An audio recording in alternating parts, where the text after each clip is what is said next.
On March 14th, 2023, at my granddaughter Kennedy's 9th birthday dinner, she looked me dead in the eye and said, "Grandma, my mama says you're just a charity case. She says we're doing you a favor letting you come here." I'm Pearl Jean Williams. I'm 68 years old. I've been a widow for 15 years, and I raised my son Terrell alone after my husband Samuel died of a heart attack at 47. I didn't cry, I didn't yell, I didn't cause a scene. I just said, "Thank you for letting me know where I stand," stood up from that $200 per person table, and walked out of Elway's Steakhouse with my head held high. What happened next? Well, let me tell you about the most expensive birthday party that family never forgot. If you're listening from somewhere far away, drop your city in the comments so I can see how far this has traveled. And please, stay with me until the end. Because this story isn't just about revenge, it's about something much more important. Knowing your worth. It was a Tuesday afternoon when the text came through. I was in my living room on Welton Street in 5 Points, the historic heart of Black Denver, ironing my navy blue suit. The one I'd bought 5 years ago at Macy's for my retirement party from the law firm where I'd worked as a paralegal for 40 years. My phone buzzed on the ironing board. Terrell. "Mom, Kennedy's birthday dinner tonight at Elway's. 7 p.m. Don't be late. Not would you like to come? Not we'd love to have you. Just a command. An order for my 42-year-old son who I'd raised alone, put through the University of Denver, and supported through every mistake he'd ever made." I looked at the photograph on my mantel. Samuel Williams stared back at me, handsome in his Sunday suit, that gentle smile that had gotten me through 25 years of marriage. He'd been gone 15 years now, but I still talked to him sometimes. "Samuel," I whispered, smoothing the wrinkles from my jacket, "your boy is testing me today. But you always said, 'Stand tall, Pearl, even when they want you to kneel.' So that's what I'm going to do." I went to my bedroom and pulled out the birthday gift I'd been preparing for 3 months. A $5,000 savings bond in Kennedy's name, money I'd saved from my Social Security checks, putting aside $200 a month.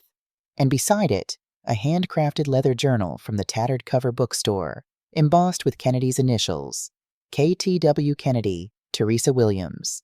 My grandbaby, 9 years old today. I wrapped them carefully in silver paper, tied it with a purple ribbon, Kennedy's favorite color, and placed it in a gift bag. Then I put on my good pearl earrings, the ones Samuel had given me for our 20th anniversary, and checked myself in the mirror. A 68-year-old black woman in a 5-year-old suit looked back at me. Respectable, dignified, invisible to most people. But Samuel used to say I had a backbone made of steel wrapped in velvet. People always mistook the velvet for weakness. They were about to learn different.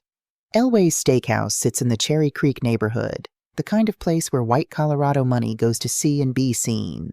The valet parking alone costs $15. A single ribeye steak runs $85. The wine list has bottles that cost more than my monthly electric bill. I arrived at exactly 6:55 p.m., 5 minutes early, just like my mama taught me. Through the tall glass windows, I could see my family already seated at a large round table in the center of the dining room. The best table in the house. The one that says, "Look at us. We matter." My son Terrell sat at the head, wearing a charcoal gray suit that looked expensive. His tie was burgundy silk. His watch, a Tag Heuer I didn't remember him owning, caught the light when he reached for his wine glass. Ashley, my daughter-in-law, sat to his right. She was wearing a champagne-colored dress that probably cost more than my monthly grocery budget, and her hair was styled in loose waves that screamed professional blowout. Her wrist dripped with the gold bracelet I'd bought her for Christmas 2 years ago. $4,200 I'd taken from my savings because Terrell said she'd been so good to him. And there was Kennedy, my granddaughter, sitting across from her mother with an iPad propped in front of her plate. She was wearing a designer dress. I recognized it from the Ralph Lauren window downtown, price tag $350, and her hair was pulled back in an elaborate braid style with beads that clicked when she moved her head. Nobody looked at the door. Nobody watched for me. I walked in, and the hostess, a young white woman with perfect teeth and that Colorado ski tan glow, looked me up and down in a way I'd felt my whole life. That quick scan that asks, "Are you sure you belong here?" "Good evening," I said, keeping my voice steady. "I'm meeting the Williams party." She blinked. "Oh, of course. Right this way." As I followed her through the restaurant, I noticed things. The way other diners, mostly white, mostly wealthy, tracked me with their eyes. The way the black busboy gave me a small nod of recognition, one of those subtle gestures that says, "I see you, sister." And I noticed something else. Ashley was on her phone, holding it up for a FaceTime call. I could hear her voice even from 10 feet away. "Girl, yes. The Escalade comes tomorrow. Pearl white, leather everything, panoramic sunroof. We're picking it up at 9 a.m. Premium Auto Denver, the luxury lot. $85,000, but you know Terrell handles his business." $85,000. I felt something cold settle in my stomach. I reached the table. "Hello, everyone. Happy birthday, Kennedy, baby." Kennedy didn't look up from her iPad. She was watching some YouTube video with the sound off, her thumbs moving across the screen. Ashley glanced at me, and her eyes did that same scan the hostess had done. Taking in my 5-year-old suit, my sensible low-heeled shoes, my modest pearl earrings. I watched her lips press together in something that wasn't quite a smile. "Oh, Pearl Jean," she said. "Not Mom, not Grandma Pearl, just my government name like I was the help." "You made it. We almost started without you. Just grab that seat on the end there." She pointed to the chair at the far end of the table, the spot where the waiter stands to take orders, the spot that says, "You're here, but you're not really part of this." I set my purse down and placed the silver-wrapped gift in front of Kennedy's plate. "Happy birthday, sweetheart," I said softly. "Grandma got you something special." Kennedy pushed the iPad aside just long enough to glance at the gift. She didn't pick it up, didn't open it, just pushed it to the side like it was a used napkin. "Thanks," she mumbled, eyes already back on her screen. "Kennedy," Terrell Sassy said, but there was no weight in his voice, no correction, just a word floating in the air, meaningless. He was too busy studying the wine list, his finger running down the page of reds that started at $120 a bottle. I sat down in the chair on the end, picked up my water glass, took a sip, and I waited. The appetizers came. Crab cakes for Ashley, $28. Oysters for Terrell, $32. French onion soup for me, $16, the cheapest thing on the menu. The conversation flowed around me like I was a rock in a stream.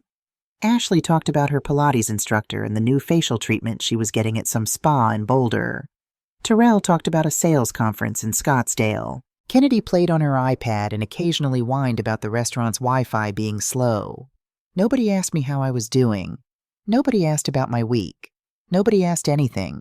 I was 75 feet from my own family, and I might as well have been invisible. Then the main courses arrived. Terrell had ordered the bone-in ribeye, 45 ounces of premium beef for $85. Ashley had the Chilean sea bass, $62. Kennedy had spaghetti carbonara, $38 for a child's portion, and she was eating it with her mouth open, sauce smeared across her chin, her elbows planted firmly on the white tablecloth. I watched for a moment, that old instinct rising up.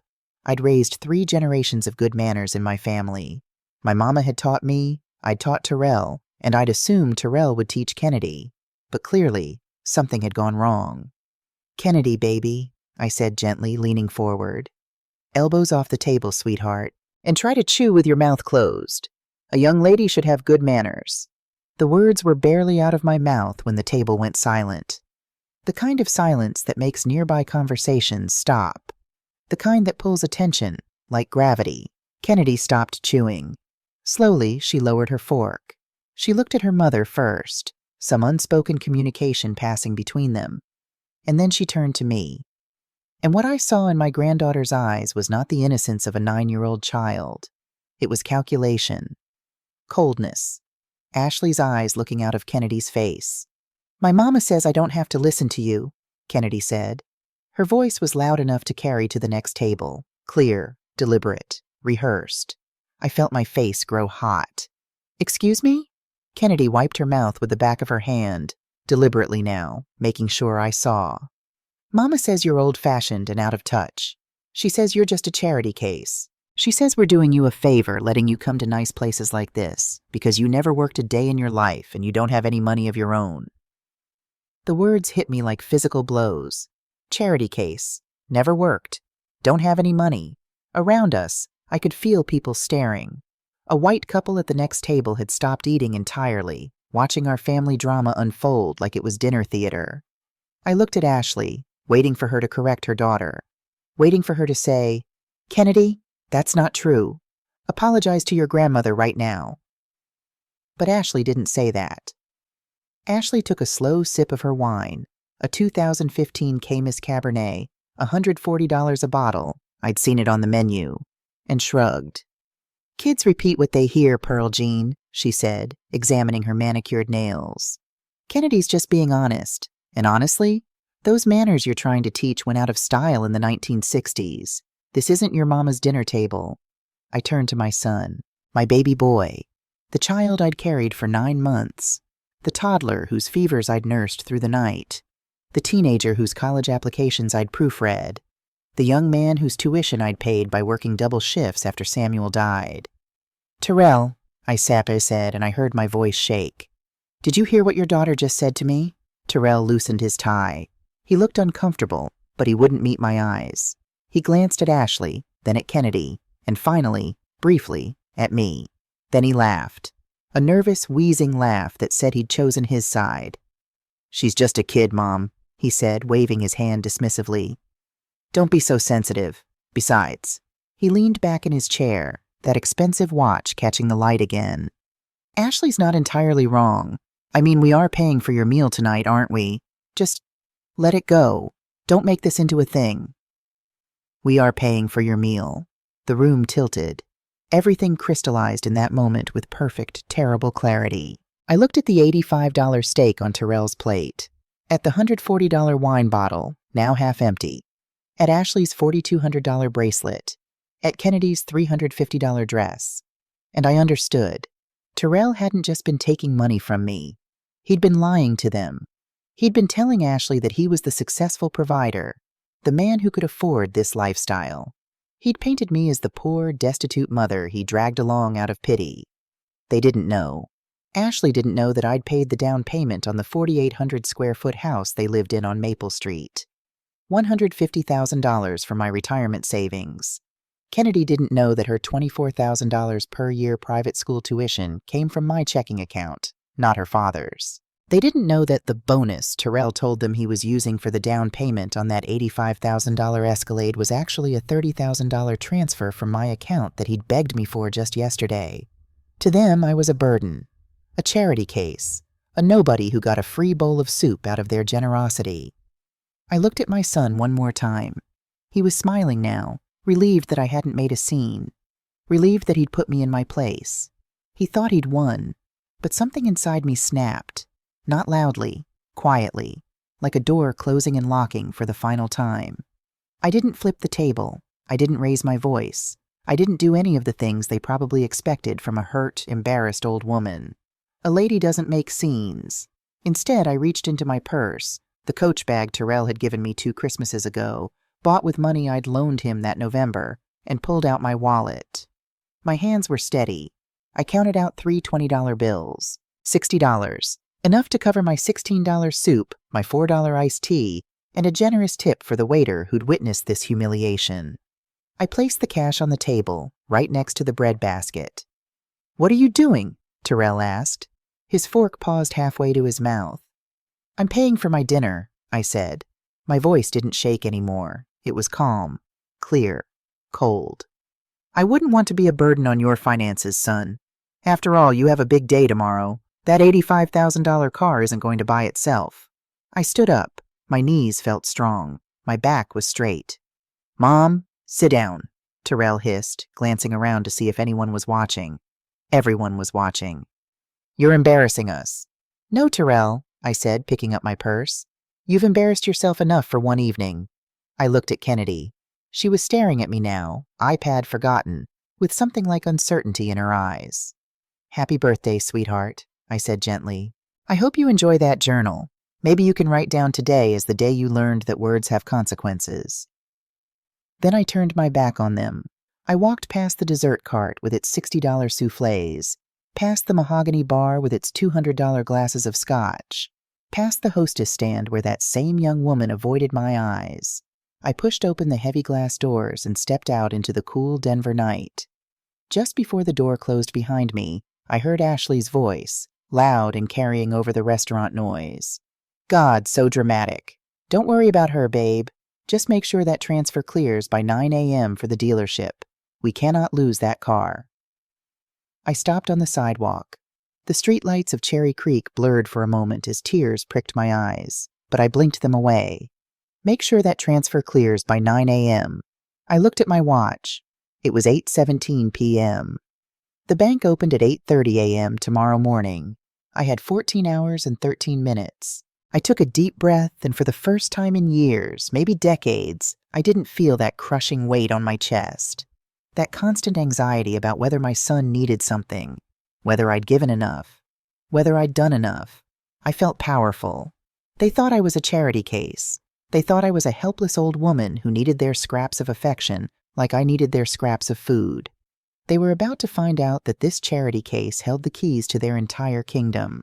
I walked to my 2013 Honda Accord, parked in the general lot 3 blocks away because I wasn't about to pay $15 for valet. I got in, locked the doors, and sat in the silence for a long moment. "Samuel," I whispered to the empty car, "your boy is about to learn what it means to stand on his own 2 feet. I started the engine. I wasn't going home to cry.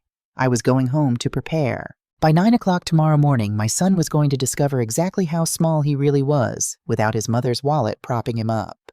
The charity case was officially closed. I slept better that night than I had in 20 years. Usually, I woke up at 3 a.m. with my mind racing. Did I remember to pay Terrell's electricity bill? Did the check for Kennedy's piano lessons clear? Did Ashley like that scarf I bought her for her birthday? Or was it sitting in a donation pile somewhere? Worry had been my constant companion since Samuel died. It slept in the empty space beside me, cold and relentless, but not tonight. When I opened my eyes, sunlight was streaming through my bedroom curtains, painting golden stripes across my grandmother's quilt. The house was quiet except for the ticking of the clock in the hallway, Samuel's grandfather's clock, the one that had survived 3 generations. I looked at the clock, 7:15 a.m. I'd slept straight through, no nightmares, no anxiety, no waking up in a panic about bills I hadn't paid or needs I hadn't met. I felt light, unburdened, like I'd been carrying a 100-pound backpack for miles and had finally set it down. I got out of bed and went to my kitchen, made my coffee the way Samuel taught me. 2 scoops of community coffee, dark roast, the kind we'd gotten every time we visited his family in Louisiana. While it brewed, I sat in my sunroom and watched a cardinal land on the bird feeder. He was a bright red male, proud and strong. He cracked a sunflower seed, ate the heart, and flew away. "Eat what you need, leave the rest," I said to myself. I'd been letting my family eat everything. The seeds, the heart, the shell, the feeder itself. They'd been picking me clean, and I'd been thanking them for it. Not anymore. At 7:45 a.m., I went to my home office. It's a small room off the hallway, cluttered with filing cabinets and boxes of old legal briefs from my paralegal days. People don't realize how much legal knowledge you pick up after 40 years of working in law firms. I opened the bottom drawer of my filing cabinet and pulled out a thick red accordion folder labeled Terrell Financial. I'd kept records. Every single transaction, every check, every transfer, every loan that was never paid back, every emergency that required my retirement savings. I opened the folder and spread the contents across my desk. Bank statements going back 10 years. Highlighted in yellow were the transfers to Terrell's account. September 2013, $150,000. Down payment on house at 1247 Maple Street. December 2015, $40,000. Investment in Ashley's boutique business. March 2017, $65,000. Kitchen remodel. Contractor, Denver Home Designs. August 2018, $24,000. Kennedy's first year at Summit Academy Private School. November 2019, $32,000. Ashley's Mercedes lease plus insurance for 2 years. February 2021, $18,000. Family vacation to Turks and Caicos, Beaches Resort. June 2022, $43,000. Credit card debt consolidation. January 2023, $28,000. Property tax on Maple Street house plus Kennedy's school tuition. March 2023, $30,000. Down payment on Cadillac Escalade. and those were just the big ones. There were dozens of smaller transfers. $500 here for a car repair, $2,000 there for a medical bill, $800 for Christmas presents, $1,500 for Kennedy's birthday party. I pulled out my calculator, an old Texas Instruments that Samuel had used for his construction business, and started adding. The total came to $623,287. $623,287. Over 10 years, I had given my son more than $500,000 of my retirement savings. Money I'd earned working double shifts after Samuel died. Money I'd saved by clipping coupons and wearing the same suits for 5 years. Money I'd invested carefully in index funds and CDs. Gone. And what had I gotten in return? A spot at the end of the table. A granddaughter who called me a charity case. A son who laughed when his wife insulted me. I looked at the most recent bank statement. The $30,000 transfer scheduled to post today at 9 a.m.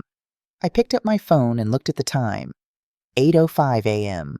55 minutes until that money disappeared into Terrell's account. 55 minutes until he walked into Premium Auto Denver and drove away in an $85,000 car that my retirement savings bought.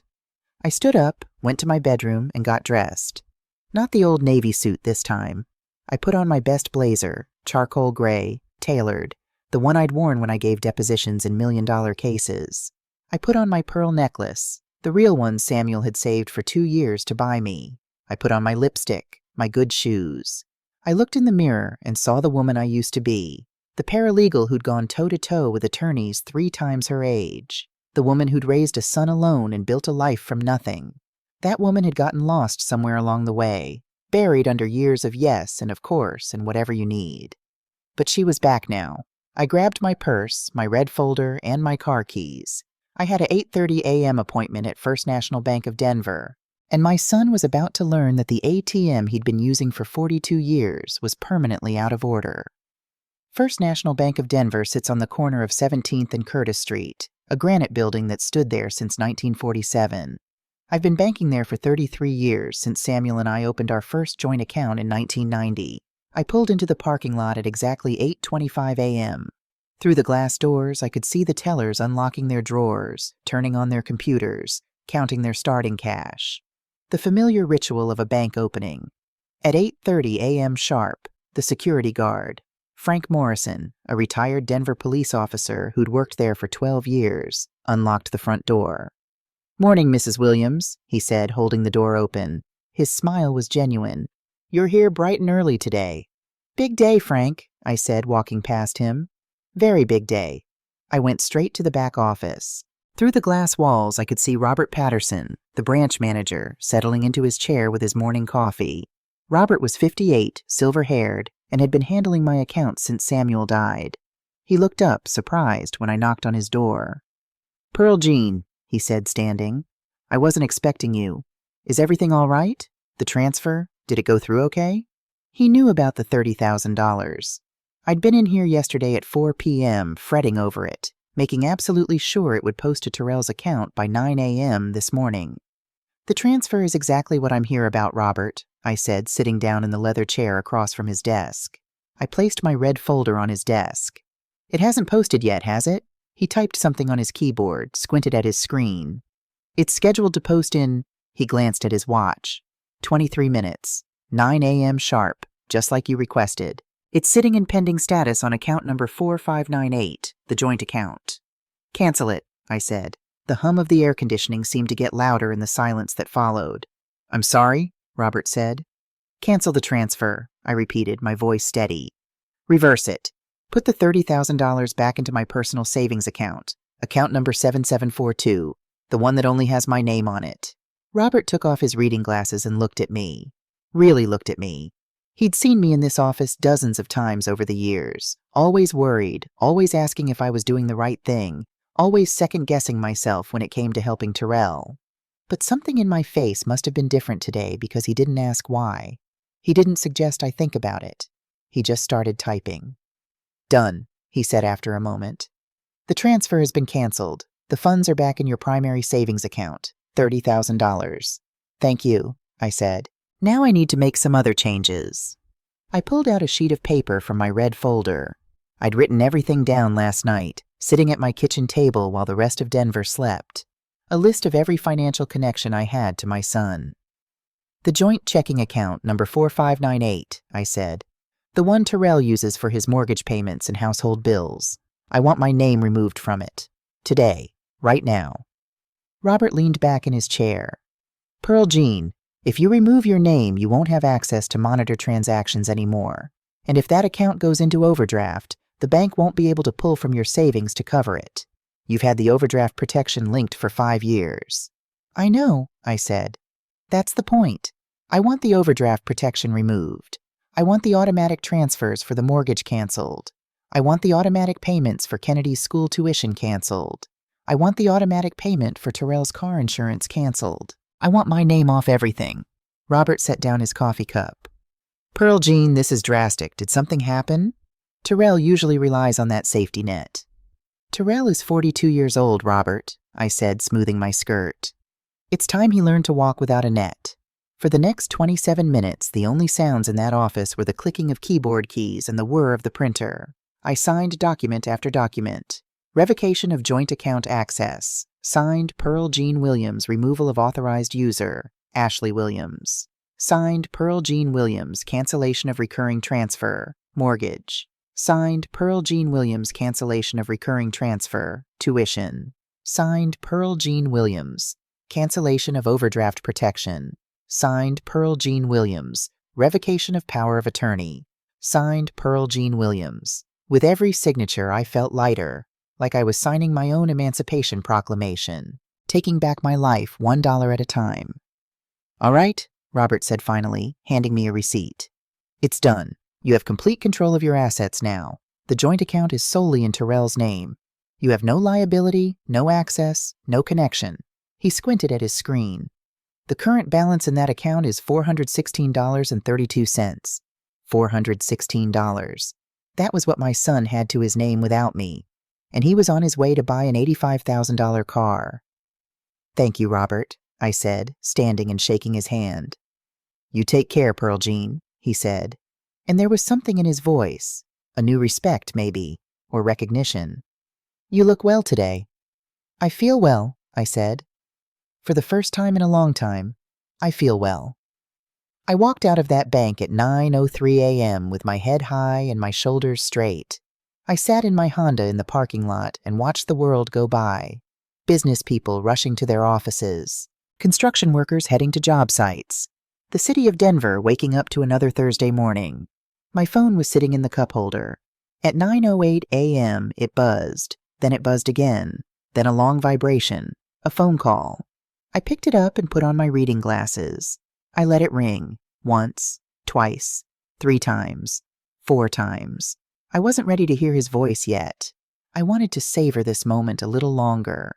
The ringing stopped, then a text message appeared. Terrell. "Mom, I'm at the dealership. Finance guy asking for confirmation number. Transfer hasn't shown up yet. Send it now. We're in a hurry.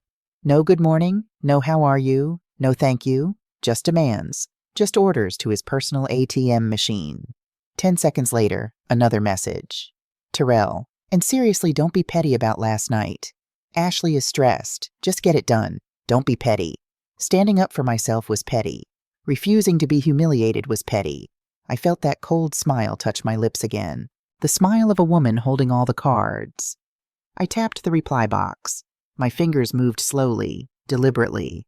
I wanted every word to be perfect. "A charity case doesn't have $30,000 to give. I'm sure a successful man like you can handle his own bills. Ask your wife to pay for it." I read it over once, twice, then I pressed send. The little message swooshed away into the digital universe.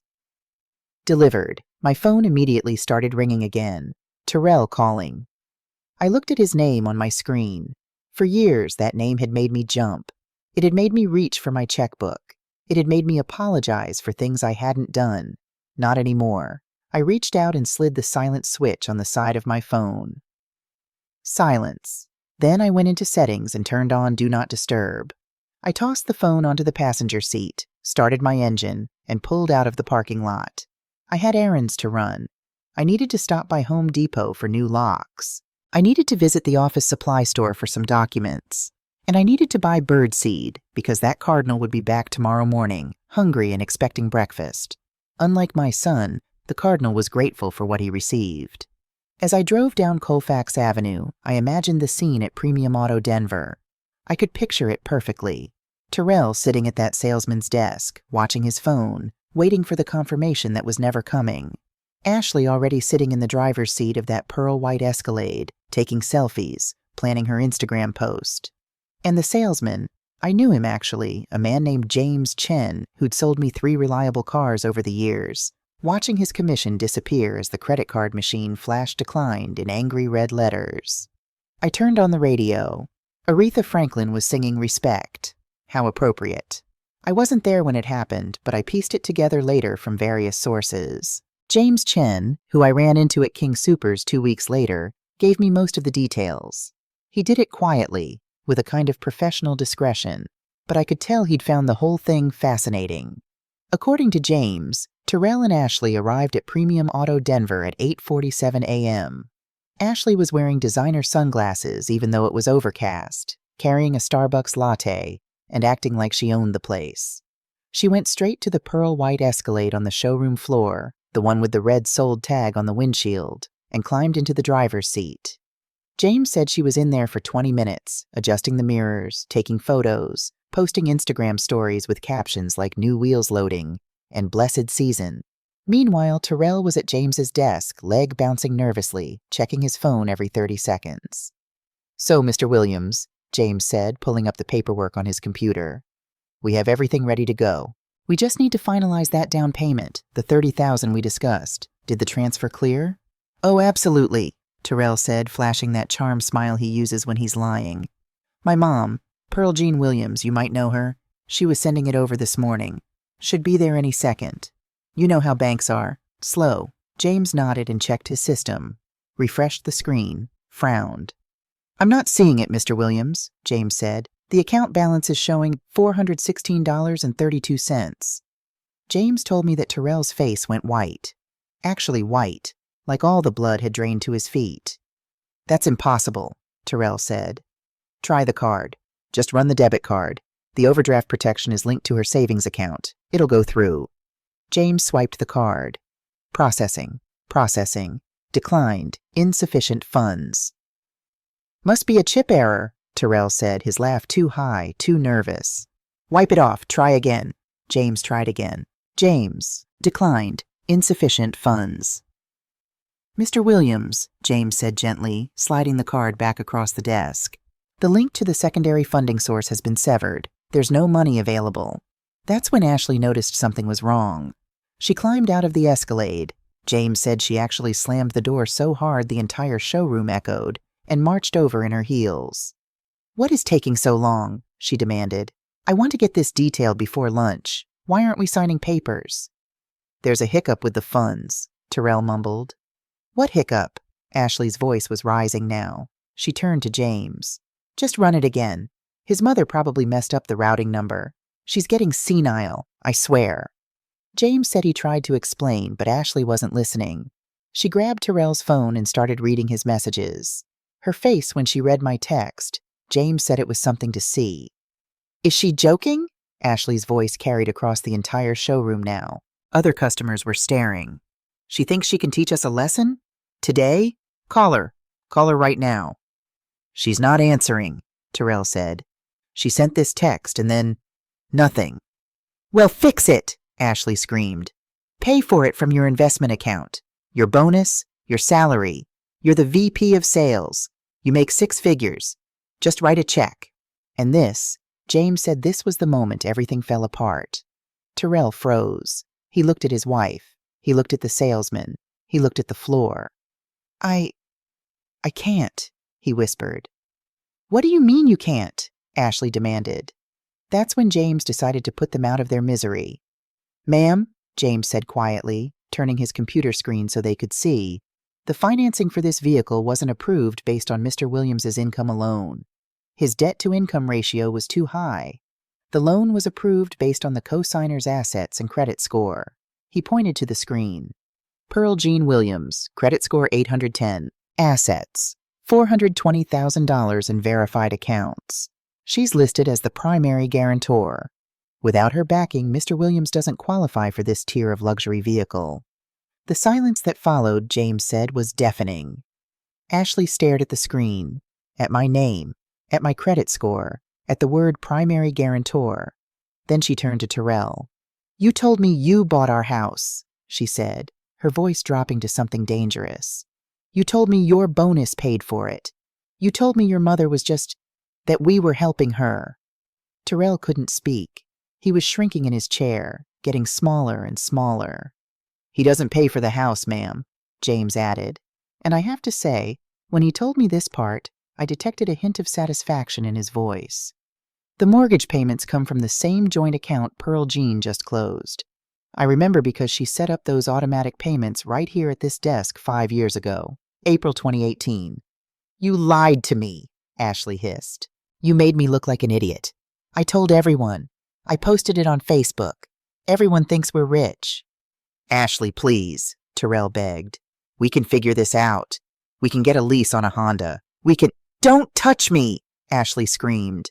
She grabbed her purse and stormed out of the dealership, past the other customers who were now openly watching the show. Terrell sat there for another minute, alone at that desk. "I'm sorry, Mr. Williams," James said, taking the keys to the Escalade and locking them in his drawer. "I can't sell you this car. You might want to go after your wife." Terrell stood up and walked out, his shoulders slumped, his expensive suit suddenly looking cheap and ill-fitting. They'd arrived in a cloud of perfume and arrogance. They left in their dented 2019 Honda Civic, screaming at each other before they even got out of the parking lot. James said he watched them go and thought, "That Pearl Jean Williams is one smart lady." While my son was having the worst morning of his life, I was at Home Depot. I stood in the lock and key aisle, looking at deadbolts and door handles. A young employee, his name tag said Miguel, approached me. "Can I help you find something, ma'am?" "I need to change all the locks on my house," I said. "Front door, back door, and garage side entrance. How quickly can you do it?" "We have a locksmith service," Miguel said, "but the earliest would be tomorrow." "I need it done today," I said, "by noon. It's an emergency." Something in my voice made him pause. He looked at me, really looked, and I think he saw something there. Maybe he'd seen that look on his own grandmother's face, that look that says, "I've had enough." "Let me call my manager," he said. 20 minutes later, I had an appointment with their emergency locksmith service, 1 p.m. at 1247 Maple Street. "That's not your address in our system," the manager said, looking at her computer. "It's a rental property," I said smoothly. "I own it. The tenants have become problematic." She nodded, understanding immediately. "We'll be there at 1 o'clock, Mrs. Williams." From Home Depot, I went to Office Depot. I needed to print something official-looking and absolutely clear. I typed it up on their public computer, standing there in the copy center. To Terrell Marcus Williams and Ashley Nicole Williams. From Pearl Jean Williams, property owner, R.E., property located at 1247 Maple Street, Denver, Colorado, 80220. Date, March 15, 2023. You are hereby notified that you must vacate the above-referenced property within 30 days of receipt of this notice. Your occupancy was permitted on the condition of financial arrangements that you have now violated through misrepresentation and disrespect. As the sole owner of this property, deed recorded June 12, 2013, Denver County Records, Book 4582, page 127. I am exercising my legal right to reclaim my residence. You may contact my attorney, Lawrence Mitchell, Esquire, at Mitchell & Associates, 303-555-7842, to arrange supervised removal of your personal belongings. Do not attempt to enter the premises after 1 p.m. today, March 15, 2023. The locks have been changed. The security system has been updated. Denver Police Department has been notified. Signed, Pearl Jean Williams, property owner. I printed it on heavy cream-colored cardstock. Official, legal, final. Then I drove to my house. Terrell's house. No, my house. The house I bought with $150,000 of my retirement savings. The locksmith was already there when I arrived at 12:58 p.m. A professional crew of 2 men who worked quickly and efficiently. By 1:45 p.m., all 3 locks had been changed. New deadbolts, new keys, new security codes on the alarm system. I taped the notice to the front door with blue painter's tape. I didn't want to damage my woodwork. Then I stood back and looked at the house. 4 bedrooms, 3 bathrooms, 2,800 square feet. Beautiful maple trees in the front yard. A swing set in the back that I'd bought for Kennedy's 6th birthday. I'd sacrificed so much for this house. Worked extra hours. Skipped vacations. Worn old clothes. Also, my son could have the American dream. But the American dream isn't supposed to come from your mama's retirement fund. I got in my car and drove to the Four Seasons Hotel downtown. If I was going to watch my son's world collapse, I was going to do it from a comfortable bed with room service and a view of the mountains. I checked into the Four Seasons at 2:30 p.m., a corner suite on the 18th floor with floor-to-ceiling windows overlooking the Front Range. The room cost $485 per night, and I didn't even blink when I handed over my credit card. After the bellhop left, I sat on the edge of the king-sized bed and opened my phone. I turned off Do Not Disturb. 63 missed calls, 47 text messages, 12 voicemails, all from Terrell. I opened the security camera app on my phone instead, the app that connected to the Ring doorbell camera at 1247 Maple Street. My house, my camera, my property. I made myself a cup of tea from the in-room Nespresso machine and settled into the armchair by the window. Then I pressed play. The timestamp said 3:17 p.m. The Honda Civic pulled into the driveway too fast. Terrell slammed on the brakes, jerking to a stop. Through the windshield, I could see Ashley's hands flying around. She was screaming. Terrell gripped the steering wheel, his head bowed. Kennedy was in the back seat, her face pressed against the window, looking bored and annoyed. Finally, the car doors opened. Ashley got out first and slammed her door so hard I winced even though I was 5 miles away. She marched toward the front porch, her heels clicking aggressively on the walkway. Terrell followed, looking like a man walking to his execution.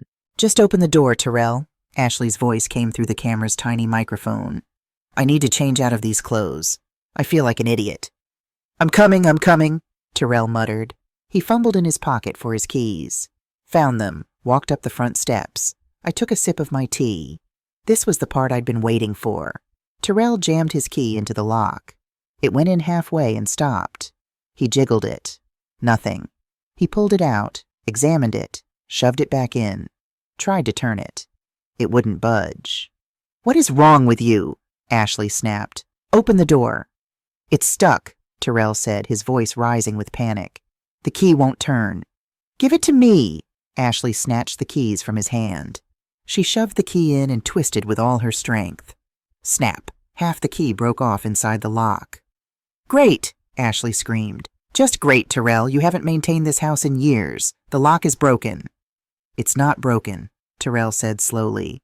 He was leaning in close now, looking at the door frame. It's new.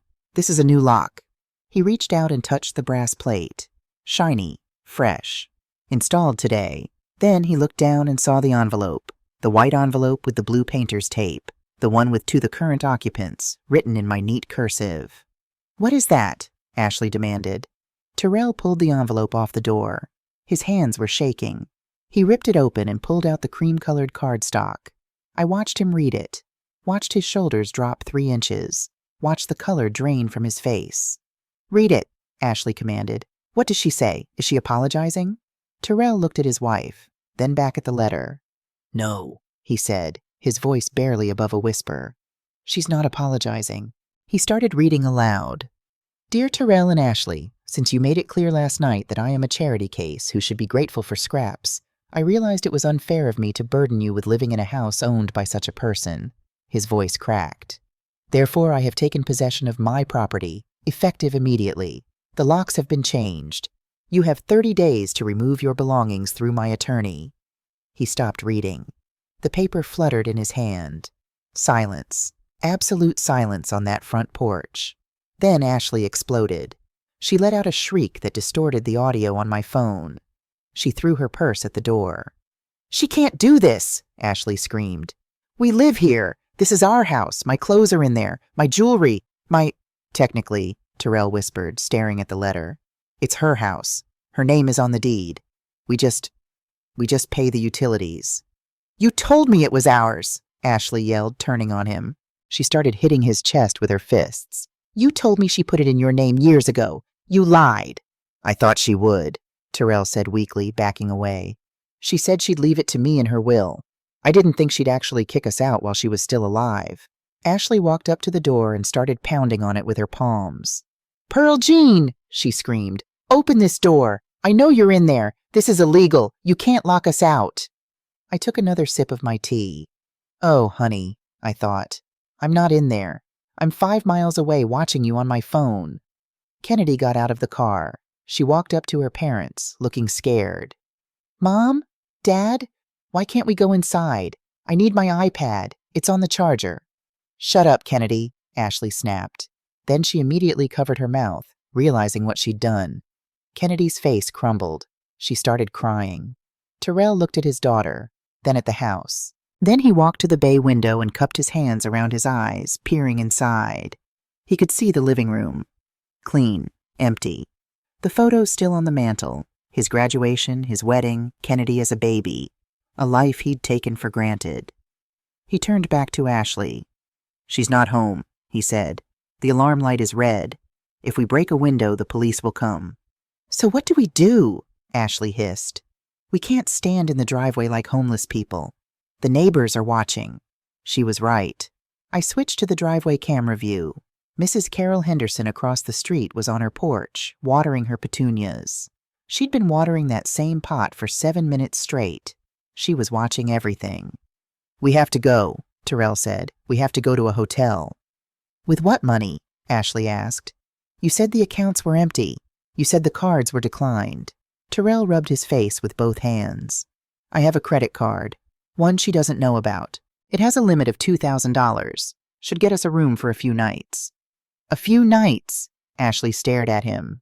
"She'll cave by tomorrow. She always caves. She's just throwing a tantrum because of what Kennedy said." "I don't know, Ashley," Terrell said, looking at the broken key stuck in the lock. "She changed the locks. That's not a tantrum. That's permanent." They stood there for another minute, defeated, lost. The wind blew the notice on the door, making it flutter. Finally, they trudged back to the Honda. Ashley got in the passenger seat and slammed the door. Terrell got in the driver's side and sat there for a long time before starting the engine. I watched them back out of the driveway. They didn't look like the power couple they pretended to be last night at Elway's. They looked like refugees. I closed the app on my phone. My hands were trembling slightly. Not from fear, from adrenaline. It's a terrifying thing to burn a bridge while you're standing on it. But I wasn't on the bridge anymore. I'd already crossed it. I was safe on the other side. They were the ones stuck in the canyon. I picked up the room service menu and ordered dinner. Grilled salmon with asparagus, a glass of Pinot Grigio, a slice of chocolate cake for dessert. Nobody was going to call me a charity case while I ate. I spent 3 days at the Four Seasons. On the 4th day, I went home to my house on Welton Street, the house Samuel and I bought in 1992, the one with my name alone on the deed. I made my coffee, fed my cardinal, and waited. 5 days later, my phone rang. Tuesday afternoon, while I was pruning Samuel's roses. "Kennedy, iPad," I answered. "Hello? Grandma?"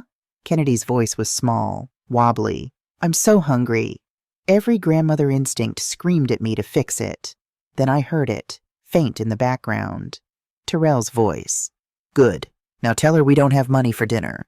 "Kennedy, sweetheart," I said gently. "When was the last time you ate?" "We had McDonald's for lunch, but Daddy said—" Scrambling, the phone being grabbed. "Mom, wait. We're at the Budget Lodge off E25. We can't afford—" "Stop," I said coldly. "You just fed her McDonald's. You used a 9-year-old to manipulate me. I just thought, if Kennedy calls me crying about hunger again, I won't send money. I'll send Child Protective Services. If you cannot feed your child, that's neglect, and I will report it." I hung up.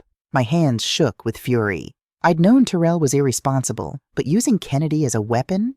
That was new. That night, I called Gerald Thompson, a private investigator from my paralegal days. "I need the truth about my son's finances, everything. 1 week. 7 days later, Gerald handed me a manila folder in a coffee shop. He looked troubled. "Mrs. Williams, What I found? It's not pretty. I opened it. Subject: Terrell Marcus Williams. Employment: actual title: Senior Sales Associate, not VP. Salary: $78,000 per year. Take home $58,000. Lying about title for 6 years. Credit card debt. Total: $80,000 across 5 cards, all maxed. Minimum payments: $2,100 per month. All auto-drafted from Pearl Jean's account until March 15th. Ashley Williams. Never held full-time employment. Boutique never opened. $40,000 spent on designer clothes, spa treatments, unexplained cash, current situation. Budget lodge, $623 per week. Emergency credit card maxes out in 3 days. Analysis: family spending, $9,200 per month. Terrell's income, $4,833 per month. Shortfall covered by Pearl Jean, $4,367 per month. 10-year deficit, $524,000. I closed the folder. Thank you, Gerald. Are you okay? I thought about that. My son had stolen $500,000, but I was sitting here with money in my account and nobody's hand in my pocket. Yes, I said. For the first time in years, I'm okay. 2 weeks after this lockout, I received a letter from my attorney, Lawrence Mitchell. Mediation required by Colorado law. April 2nd, 2023, 10 a.m. on April 2nd, I arrived at 9:45 a.m. wearing my best suit and pearls. I carried the red folder, Gerald's investigation, and a letter I'd written the night before. At 10:12 a.m., Terrell and Ashley walked in. Terrell looked 10 years older. Wrinkled suit, hollow eyes, weight lost. Ashley wore jeans and a plain sweater, roots showing dark against blonde. No jewelry except her wedding ring. Judge Barbara Thornton, a retired black woman about 75, sat at the head of the table. Mr. Williams, why did you request this meeting? Terrell's voice was raspy. I want to apologize and ask my mother to reconsider. We have nowhere to go. Kennedy's in school. We just need time. How much time? Judge Thornton asked. 6 months, Ashley said quickly. Maybe a year. Mrs. Williams, your response? I opened the red folder slowly. May I present context? I pulled out bank statements one by one. September 2013, $150,000, down payment on the house. December 2015, $40,000, Ashley's business. March 2017, $65,000, kitchen remodel. March 2023, $30,000, luxury vehicle. Documents slid across the table, one after another. Over 10 years, I gave my son $623,287. Judge Thornton's eyebrows rose. More than $500,000. I pulled out Gerald's report. This investigation shows my son has been lying about his income, title, and assets for his entire marriage. I looked at Ashley. Did you know Terrell is not a vice president? He's a senior sales associate. His salary is $78,000, not 6 figures. Did you know the mortgage came from my account? That Kennedy's tuition, your car, your vacations, all my retirement savings? Ashley stared at Terrell. What? I wanted you to think I was successful, Terrell burst out. I wanted to be the man you thought I was. By stealing from your mother? I wasn't stealing. I was going to pay her back. 10 years, I said. How much more time do you need? Silence. Judge Thornton cleared her throat. Mrs. Williams, what do you want? I pulled out my letter. I want my son to stand on his own feet. This is a personal loan agreement. $50,000, 5% interest, $500 per month for 10 years. Miss 3 payments, it goes to collections. Terrell's hands shook as he picked it up. You'd still help me? This isn't help. It's a loan. With consequences. You'll pay back every penny. The house? Sold. $740,000. Closing in 30 days. You have until May 2nd to find somewhere else. Where do we go? Ashley demanded. That's not my problem. You're adults. Figure it out. Judge Thornton looked at Terrell. Do you accept? Terrell stared at the agreement. At the $50,000 that gave him a chance. At the $500 payment that would force him to grow up. Mom, his voice broke. I'm sorry. I wanted to be like Dad. He was so strong and I'm just not. There it was. My son wasn't greedy. He was insecure. A boy who'd lost his father trying to fill shoes too big for him. Terrell, I said gently, your father was strong because he had integrity. He paid his debts. He kept his word. That's what I want for you. I walked around the table and put my hand on his shoulder. Sign the paper. Take the loan. Start over. Build a life that's real. Terrell signed with shaking hands. Terrell Marcus Williams. Ashley stood up, grabbed her purse. I can't do this. I can't live in cheap apartments. I married you because I thought you were somebody. But you're nobody. She walked out. Terrell started to follow, but I stopped him. Let her go, baby. But Kennedy's better off without a mother who only loves money. Terrell sank into his chair and sobbed. I sat beside him and put my arm around his shoulders. For the first time in 42 years, I wasn't trying to fix his problems. I was just sitting with him, in his pain. 6 months later, October 15th, 2023, my phone rang. Hi, Mom. Can Kennedy and I come over? I want to show you something. They arrived in a 2016 Toyota Camry. Kennedy wore jeans and a Broncos t-shirt from Target. No designer clothes. No iPad. Hi, Grandma. She hugged me tight. Inside, Terrell showed me his phone. Checking $3,247.82. Savings, $1,850. 6 on-time payments. $12,000 in credit card debt paid down. Working overtime. Kennedy's in public school doing great. We have a 2-bedroom in Aurora. It's small, but it's ours. I'm so proud of you. I learned having less money doesn't mean less life. Kennedy and I cook together. We go to parks. We talk. I was so busy looking successful I forgot to be present. Kennedy pulled out the journal, the one I'd given her. I've been writing every day.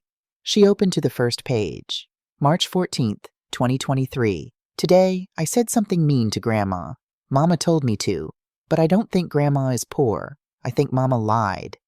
March 15th, 2023. We can't get in our house. Daddy said Grandma owns it. She's been paying for everything. So Grandma wasn't poor. We were. April 15th, 2023. Mama left. She said she loves money more than us, but Daddy painted my room purple. He remembered my favorite color. I think I like this Daddy better. October 12th, 2023. Grandma said words have consequences. She was right. My words hurt her and changed everything. But maybe that's okay. Daddy's happier now. He doesn't lie. I learned being rich isn't about money. It's about people who love you even when you mess up. That's real rich. I pulled Kennedy into my arms, tears streaming. You are the wisest 9-year-old I've ever met. 3 weeks later, Kennedy's school concert. A modest building in Aurora with linoleum floors and folding chairs. The stage was in the gymnasium. When Kennedy walked out in a blue choir t-shirt, she looked more confident than ever. They sang Lean on Me. Kennedy's solo, clear and strong, filled that gymnasium. Terrell cried proud tears. After, Kennedy ran to us. Did I do good, Grandma? You were magnificent. She looked up seriously. Am I better now? Better than before? I knelt to her level. Kennedy, you were always good. You just needed to see it. Sometimes we need to lose everything to find what really matters. Is that why you did it? I didn't make you lose everything. I stopped letting your daddy build a house of lies. When it fell down, you had to build a real one. Made of truth? Exactly. I like the truth house better. 1 year later, March 14th, 2024, Kennedy's 10th birthday. Terrell. Birthday dinner at our apartment, 6 p.m., just spaghetti. But I'd love for you to be there. I arrived at their Aurora apartment at 5:55 p.m. 2 bedrooms, 900 square feet. IKEA furniture, mismatched dishes, but photos on walls, Kennedy's art on the fridge, plants in windows, the smell of home-cooked sauce. A home. We sat at their small table, just us 3. Before we eat, Terrell said, opening his banking app, I made my 12th payment, $6,200 paid back, $43,800 to go, 7 more years at this rate. He looked at Kennedy, then me. This year was the hardest of my life. Losing Ashley, the house, working overtime, going without. But it's also been the best. Kennedy and I are actually close. I know her teachers. We help with homework. We play cards. We're not rich, but we're happy. He took my hand.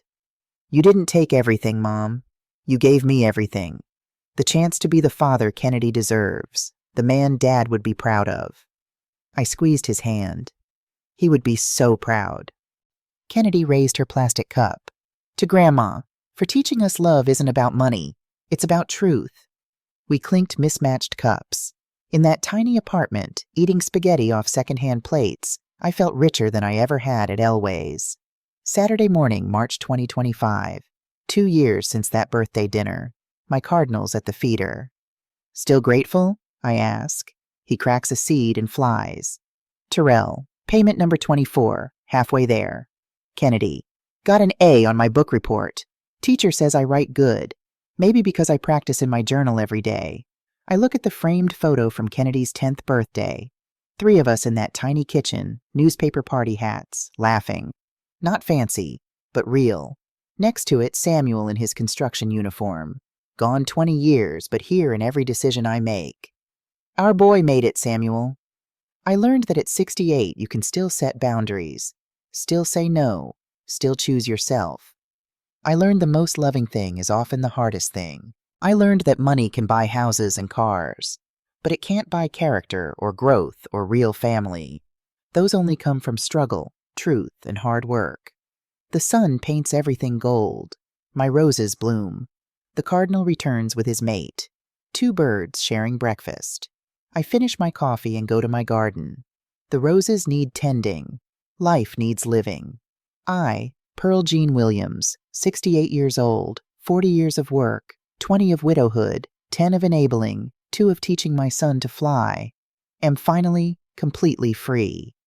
I am not an ATM. I am not a charity case. I am a woman who knows her worth. I am Samuel's widow, and I hear his voice. Stand tall, Pearl, even when they want you to kneel. I'm standing, Samuel. The greatest gift I gave my son wasn't $600,000. It was empty hands, because empty hands forced him to fill his own. I pull out my journal and write. March 14th, 2025. 2 years ago, my granddaughter called me a charity case. Today, she got an A on her book report. 2 years ago, my son lived a lie. Today, he lives his truth. 2 years ago, I drowned in endless giving. Today, I am free. The charity case became the teacher. Sometimes the most expensive thing you give someone is nothing at all. I close the journal and look outside. The cardinal and his mate share seeds at the feeder, taking what they need, leaving the rest. That's the secret to everything, I say. And in my kitchen, in the home I built with Samuel, in the life I reclaimed, I finally understand what it means to be rich. It has nothing to do with money. It has everything to do with peace.